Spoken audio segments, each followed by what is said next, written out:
The reason Dr. Vine was removed from Audioverse is because our spiritual integrity committee does not find him to, watch now, to be in harmony with the spirit of Audioverse. You see it now?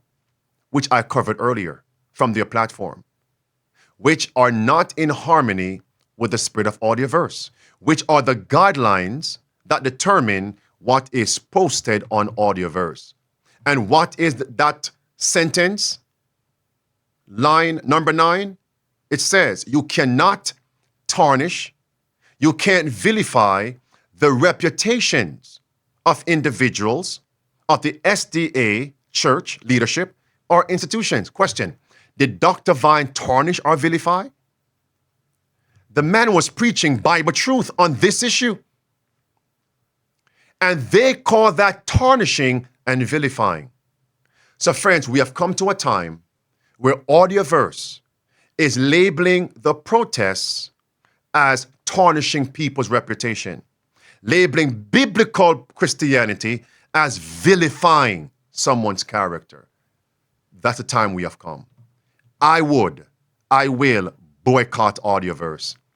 That spirit of Audioverse is not the spirit of Christ Jesus, is not the spirit of the Bible and spirit of prophecy. It's the spirit of Satan, the spirit of tyrants, the spirit of the dragon, the spirit of the slave master, the spirit of the mob rule mentality, the spirit of gang leaders, the spirit of communists, the spirit of vipers. Let's continue in the email. This is the mafia mentality. Thank you, Selma, in the chat. Then they write, while the committee has appreciated many of Conrad's presentations over the years, they have also observed a disturbing trend of either careless, reckless, or intentionally subversive statements that are very, catch this, very closely akin, don't forget that, to calling the Seventh-day Adventist church structure Babylon. So wait a minute now. So they banned Conrad Vine, not for calling the church Babylon, but simply implying it sounds like you're calling the church Babylon. That's why they banned him. Lord have mercy. In other words, Audioverse has become the quote-unquote thought police. Now, you didn't say that, Dr. Vine, but we are inferring you said that. We're going to ban you. That's what Christ said, right? In John 2. Destroy this temple, and I will raise it up the third day. He spoke of his body. But they said in Matthew 26 and 27, this man said he would destroy the temple. You see my point now?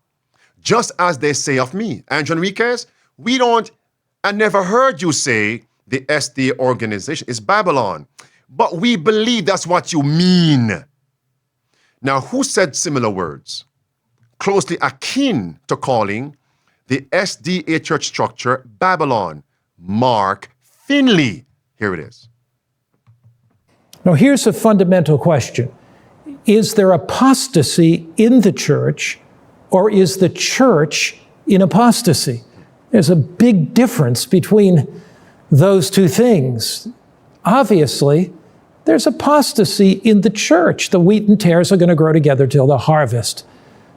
But if you say the church is in apostasy, then you are akin to saying that the church is Babylon and you invite people to leave it. Now, almost verbatim, it's akin to say the church is Babylon. Almost verbatim. That's why they banned Conrad Vine.